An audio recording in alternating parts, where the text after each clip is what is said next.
Chemotherapy और radiation therapy कौन सा इलाज है बेहतर कैंसर के लिए? आपके कैंसर में कौन सा इलाज है जो महत्वपूर्ण भूमिका निभाएगा? क्या कीमोथेरेपी वाकई दर्दनाक होती है या रेडिएशन थेरेपी के साइड इफेक्ट ज्यादा होते हैं?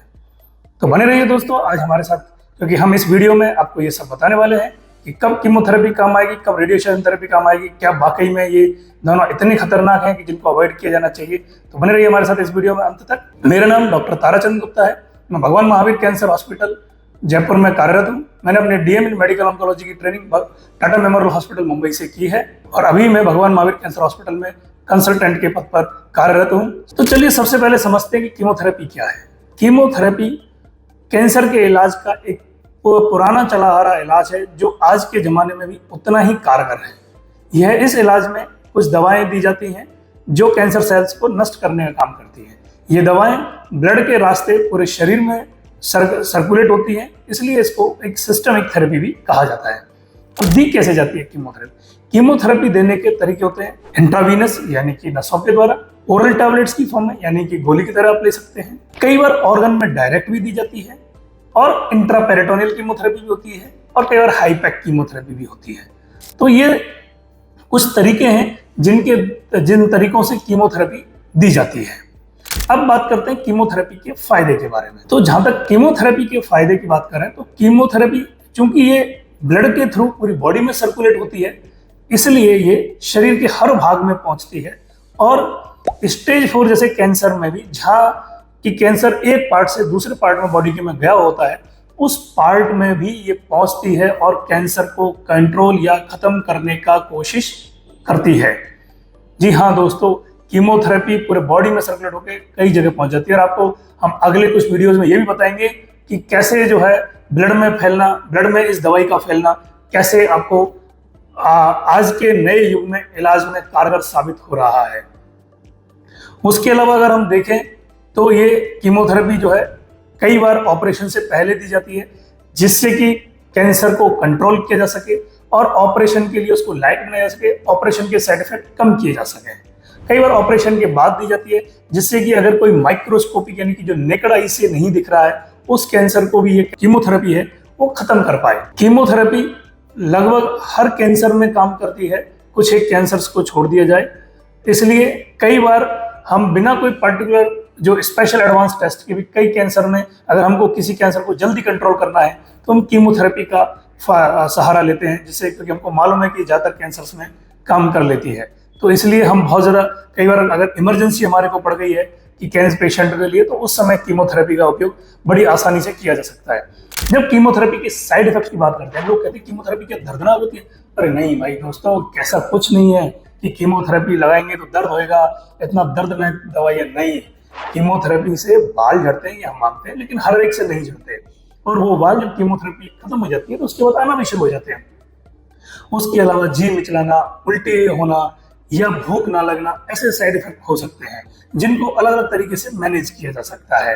या कई बार जैसे कि अगर बुखार आना, दस्त होना, कब्जी होना, ये सब भी है। और जहां तक दर्द की बात है तो कई बार नसों में जो है खिंचाव हो जाता है कीमोथेरेपी से, वो भी हर कीमोथेरेपी से नहीं, कुछ एक कीमोथेरेपी से, जिसकी वजह से वो दर्द हो सकता है। और उनको अगर बेहतर तरीके से दवाइयों से कंट्रोल किया जाए, साथ में पेशेंट हमारा साथ दे, वो डेली मतलब योगा करे, वो एक्यूपंक्चर थेरेपी ले, पानी पिए, फूड प्रॉपर ले, न्यूट्रिशन ले, तो आपको पता चलेगा कि इस तरह के साइड इफेक्ट नहीं भी होते हैं। आप हमारे पिछले वीडियोस में जाके देख भी सकते हैं, क्योंकि हमने ये बताया है कि कैसे कीमोथेरेपी के साइड इफेक्ट को डाइट से कम किया जा सकता है।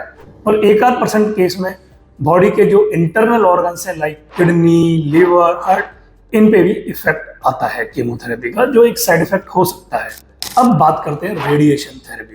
तो दोस्तों रेडिएशन थेरेपी में इन रेज को बॉडी के पार्टिकुलर पार्ट यानी कैंसर वाले पार्ट पे डाला जाता है जिससे कि उसको लोकली कंट्रोल किया जा सके।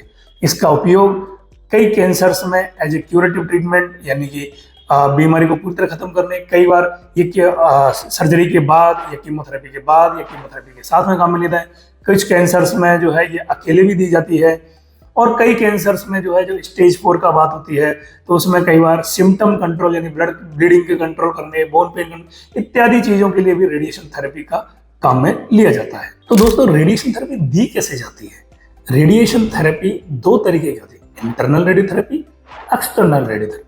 एक्सटर्नल रेडियोथेरेपी में रेडिएशन सोर्स जो है बॉडी के बाहर होता है और उसके जरिए जो है बॉडी के उस पार्ट पे जहाँ कैंसर का इफेक्ट है वहां पे रेडिएशन दिया जाता है, जिसके अलग अलग मशीन हो सकते हैं, लीनेक हो सकते हैं, साइबरनाइफ हो सकता है, कई अलग अलग मशीनें हो सकती हैं जिनके जरिए जो है रेडिएशन डाला जाता है।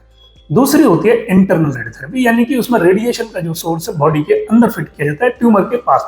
अब बात करते हैं कि रेडिएशन थेरेपी का फायदा क्या है। तो दोस्तों रेडिएशन थेरेपी का फायदा क्या होता है, जैसे कि कैंसर सर्जरी के बाद निकल गया, अब वहां कई बार माइक्रोस्कोपिक डिजीज बच जाती है उस पार्टिकुलर पार्ट पे, उसको रेडिएशन थेरेपी देकर के कंट्रोल किया जाता है, उन कैंसर सेल्स को डिस्ट्रॉय किया जाता है। साथ में मैंने बताया फोर्थ स्टेज में मान लो कि किसी को ब्लीडिंग बहुत ज्यादा हो रही है, तो हमारे को तुरंत कंट्रोल करने के लिए जो दिमाग में ऑप्शन आएगा कि चलो रेडिएशन थेरेपी लगवाते हैं, या पेन ज्यादा हो रहा है, बोन पेन वगैरह हो रहा है, तो उधर भी हम रेडिएशन थेरेपी दिया दें। तो दोस्तों ये रेडिएशन थेरेपी के जो कुछ फायदे हैं वो हमने आपको बताए।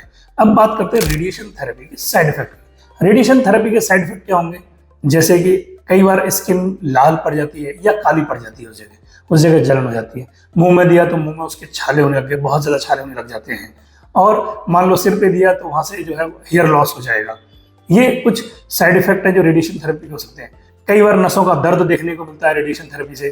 कई बार ऐसे सूजन जो है हृदय जो गले का और मुंह का कैंसर होता है जो उनमें दी जाती है, तो उस जगह एक सूजन होती है जो जम जाती है और उसकी वजह से जो है नेक मूवमेंट में प्रॉब्लम होती है या निगलने में दिक्कत होगी। ऐसी कुछ साइड इफेक्ट हैं जो रेडिएशन थेरेपी की वजह से हो सकते हैं, और कुछ मामलों में रेडियोथेरेपी की वजह से सेकंड कैंसर होने की भी संभावना रहती है, हर एक में 1% केसेज में। अब सवाल उठता है कि किसे कौन सा इलाज लेना चाहिए।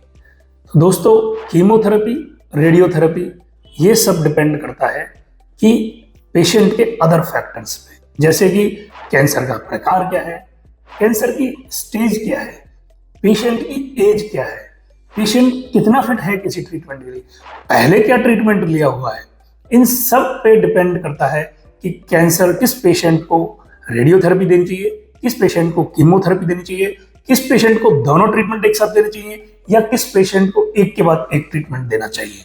इसलिए कौन सा ट्रीटमेंट लेना है, इसका बेहतर जवाब आपको आपका ट्रीटिंग डॉक्टर ही दे सकता है, जो आपको इलाज कर रहा है, जिसके सामने आप ओपीडी में बैठे हैं, अपनी सारे इन्वेस्टिगेशन आपके सामने है, पेशेंट आपको उनका सामने डॉक्टर के, वो आपको आराम से बेहतर सलाह दे सकता है कि किस कैंसर में कौन सा इलाज दिया जाना चाहिए। तो दोस्तों आपको हमारा वीडियो अच्छा लगा हो तो इसे लाइक करें, सब्सक्राइब करें और अपने दोस्तों के साथ जरूर शेयर करें।